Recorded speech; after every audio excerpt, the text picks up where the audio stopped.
வணக்கம் நண்பர்களே. இன்றைக்கி நம்ம பார்க்க போகிற விஷயம் ஆய்வு ஜாதகம் 2. அதாவது போன வீடியோவில் ஒரு ஜாதகத்தை பற்றி விளக்கமாக பார்த்தோம். இந்த வீடியோவில் அதே மாதிரி ஒரு ஜாதகத்தில் எப்படி பலனை சொல்கிறது, அதாவது வேறு ஒரு ஜாதகத்தில் அப்படிங்கிறத பற்றி விளக்கமாக பார்ப்போம்.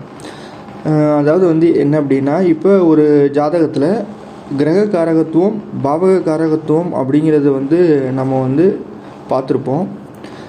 இப்போ அதை பலன் சொல்லும்போது அதை எப்படி பயன்படுத்துறது அப்படிங்கிறத முக்கியமாக நம்ம பார்க்கணும். ஒரு ஜாதகத்தை நம்ம ஆய்வு செய்யும்போது, இப்போ இந்த ஜாதகத்தை பாருங்கள்.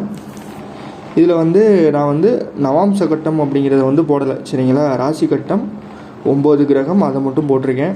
ஏன்னா நவாம்ச கட்டம் அப்படிங்கிறத போட்டோம் அப்படின்னா சில முக்கியமான விஷயங்களுக்கு அப்படிங்கிறத அதை பார்க்கணும். இன்னொன்று அது சார அமைப்பை வச்சு பார்க்குறது. இந்த நவாம்சம் அப்படிங்கிறது ஒரு கிரகம் எந்த நட்சத்திர சாரத்தில் இருக்குது அப்படின்னு சொல்லிட்டு.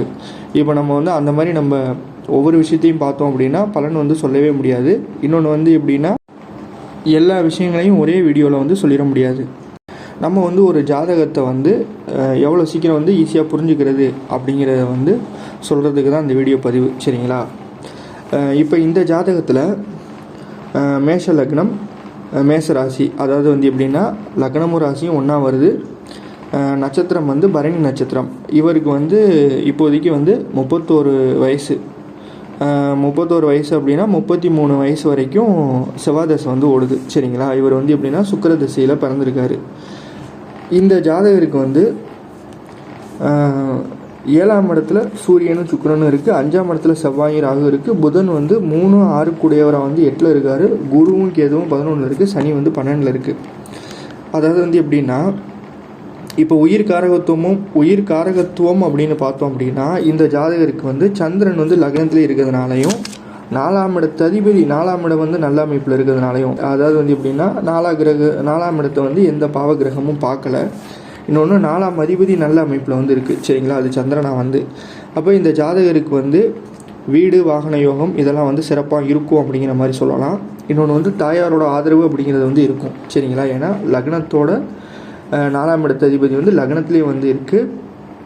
அது ஒரு சிறப்பு, சரிங்களா. இப்போ அதுக்கு ஆப்போசிட்டாக சூரியன் நீசமாயிருச்சு. சூரியன் நீசமாயிருந்தாலும் நீச பங்க ராஜயோகம் பெற்றிருக்கக்கூடிய அமைப்பில் இருக்குது. அங்கே சுக்கிரன் ஆட்சி பலம் பெற்றிருக்கக்கூடிய அமைப்பில் இருக்குது.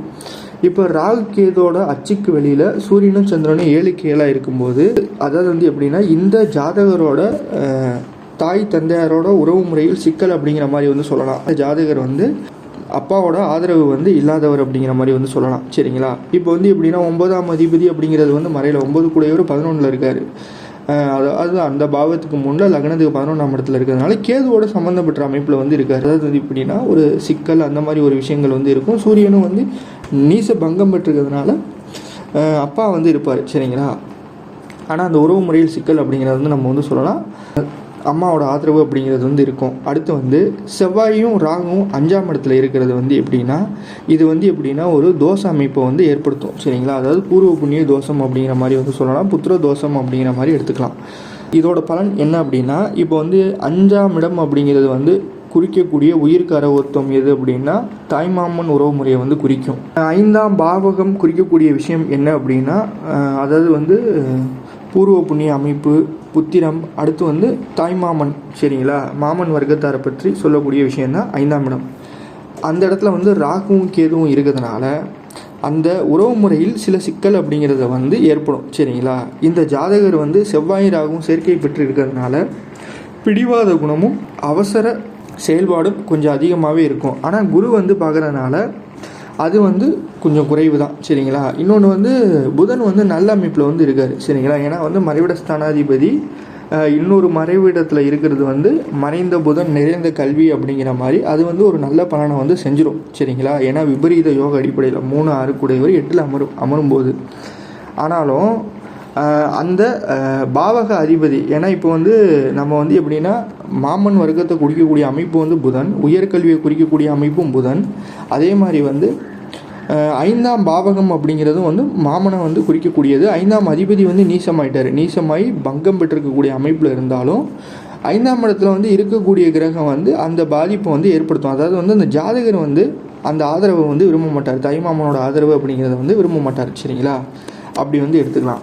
இப்போ அடுத்து வந்து இந்த ஜாதகத்தில் நம்ம என்ன விஷயம் பார்க்கணும் அப்படின்னா 10-11 கூடைய பாபர், அதாவது வந்து சனி வந்து பாபராக வருவார் இந்த லக்னத்துக்கு, மேஷ லக்னத்துக்கு. அவர் வந்து 12ஆம் இடத்துல இருக்கிறது சிறப்பாக இருந்தாலும் அங்கே வந்து குருவும் சனியும் பரிவர்த்தனை பெற்றிருக்கக்கூடிய அமைப்பில் இருக்குது.